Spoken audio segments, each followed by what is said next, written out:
"Do you still love me, Daddy?" the little boy asked. "Of course I do." "Are you sure, Daddy?" The man looked down at his son. 5 years old, he thought, my firstborn, and he doesn't know if I love him. He stooped down until his eyes were on a level with the child's. "I do love you," he said slowly. "I have always loved you. I always will love you. Even if I should have to go away, or even if you should do something terribly naughty, I would still love you. Do you understand? Will you remember that?" "Yes," the little boy said.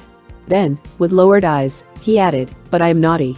I mean, because I'm not coming with you today." The man sighed. He stood up, making sure to smile before he spoke. "That's not naughty. I understand that I can see you next week. Next week for sure. Right?" "Right," the boy said. He stood quietly watching as the man opened the car door and climbed in. Then, before the door could shut, he flung himself onto his father's lap. For a moment the man's face brightened. "Changed your mind?" But the little boy had not. "Kiss me goodbye, Daddy," he begged. Again. Again. As the car moved away from the curb, the child ran after it. "Goodbye," he shouted. The car picked up speed. The little boy chased it all the way down the block. "Goodbye," he cried. "Goodbye, Daddy. Goodbye." Jimmy Darren drove on. That high, wistful little voice rang in his ears all the way home. He still heard it as he turned the key in his apartment door. His wife came running out of the kitchen. "Hi there, you too," she said. Then she stopped. She looked at her husband. "Where is little Jimmy?" Jimmy Darren bit his lip. "He didn't want to come," he said. "His friend Joey invited him to spend the afternoon and stay for supper. He said to me, 'I want to go, if you don't mind.' Just like an adult. 'I want to go, if you don't mind.' So, I told him I didn't mind. I let him go." "Oh, darling," his wife said softly. "Not again." "Yes. It was even worse than last time. Last time when I said, well, at least get in the car and come for a ride with me, he came. Even though he was wondering if I really would let him out. This time he must have seen how disappointed I was. He kept asking me if I still loved him. He kept wanting me to kiss him." "Evie, have I lost him?" "Of course not," she said gently. "All that was to show you that he loves you." "Yes," Jimmy said. "He loves me, and so he feels guilty, because on a sunny Saturday he wants to play with another child instead of spending the day with me. He loves me, and I love him, and so, at 5 years old, my son has to start feeling guilty. He looks so sad. I can't take it. The poor kid." Evie nodded. "And poor you," she said. "Next time, you tell him, the heck with Joey, I'm your father. I only have 1 day a week with you, and you're coming with me." She looked at her husband. "Now you go wash your hands and we'll have lunch, darling," she said. "It's all ready." He nodded. He left the room. But he didn't go down the hall to the bathroom. Instead he opened a partly closed door and walked into a quiet sunny room. There, in a crib, slept his other son, Christian, his second-born, the child of his second marriage. At the sound of footsteps the sleeping baby awoke. He saw his father's face and cooed with delight, holding out his arms to be picked up. The man swung him out of the crib and held him tight. "God," he thought, "let this child at least always smile for me. Let me be able to make the world safe and happy for him. Let him never be afraid." Holding Christian in his arms, he went to his lunch. It hasn't been easy for Jimmy Darren to see his 2 sons growing up in different homes. But then, he never expected that it would be. Several years ago, when he and Gloria were slowly coming toward divorce, Jimmy had cried out in anguish, "I know my marriage is over, but what if my wife gets married again? How will I stand it if my son calls some other man daddy?" All too soon he learned that he would have to bear just that. It began with an unexpected bad break. Just after Jimmy and Gloria were divorced, Jimmy's studio ordered him to Europe to film an important picture. They told him he would have to be gone at least 6 months, 6 work-filled months. Up until that time Jimmy and Gloria had tried to protect little Jimmy from the fatal force of their split. During the first days of their separation, Jimmy had gone home every morning in order to be there when his son woke up. Later, to accustom the 2-year-old to being without his father, Gloria had taken him east for a long visit with her family.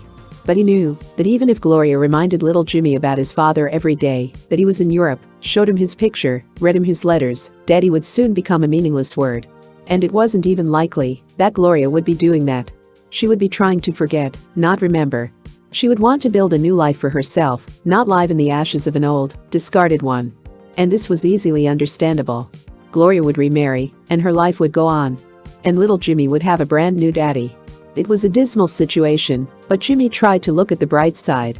The new movie would be good for his career, and Europe would be a wonderful place for a honeymoon.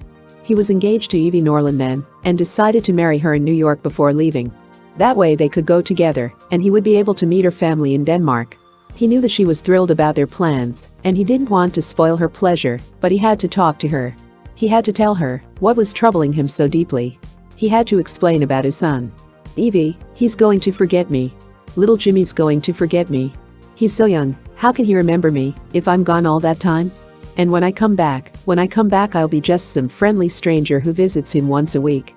He'll never really get to know me again, to know his own father. He will, Jimmy, Evie said.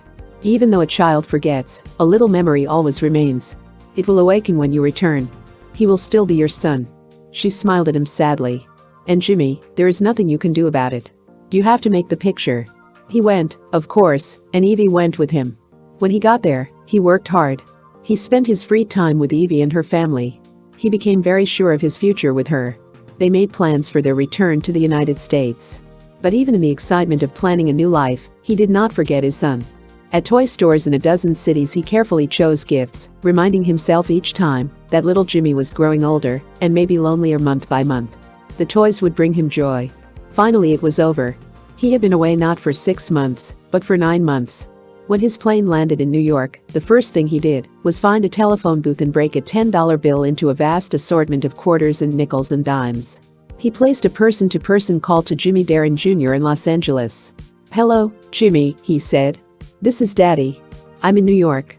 There was silence at the other end. "Jimmy," he said. "Jimmy, can you hear me? This is your daddy."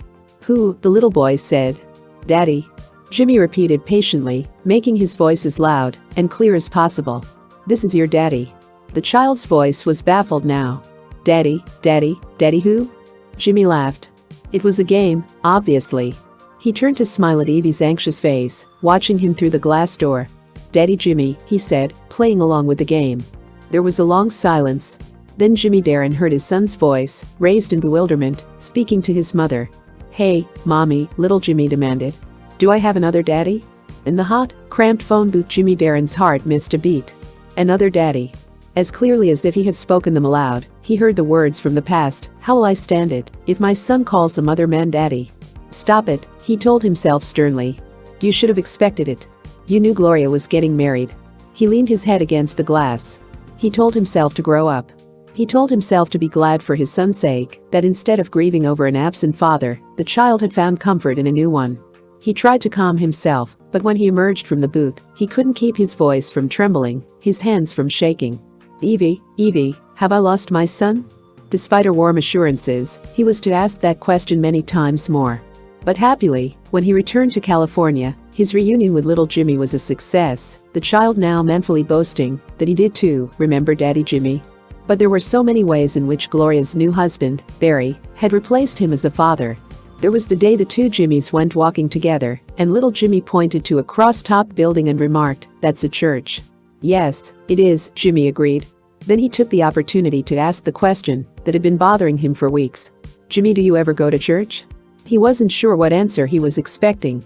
But he couldn't help being startled when he heard his son say, "No. I go to temple with Daddy Barry on Saturdays sometimes."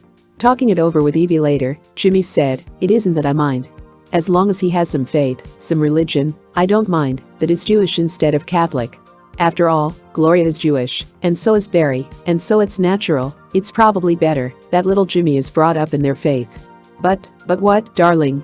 Evie prompted. Jimmy sighed. "I just wish I'd been consulted about it, that's all."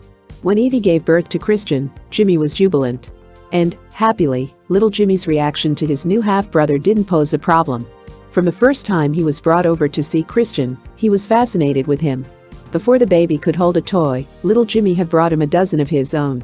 As soon as the baby could sit up, he spent the lighted hours rolling balls toward him, retrieving the ones Christian missed and starting all over again. For some reason, he never tired of this game. "You see," Evie told Jimmy, "in some ways it is good that little Jimmy does not live with you.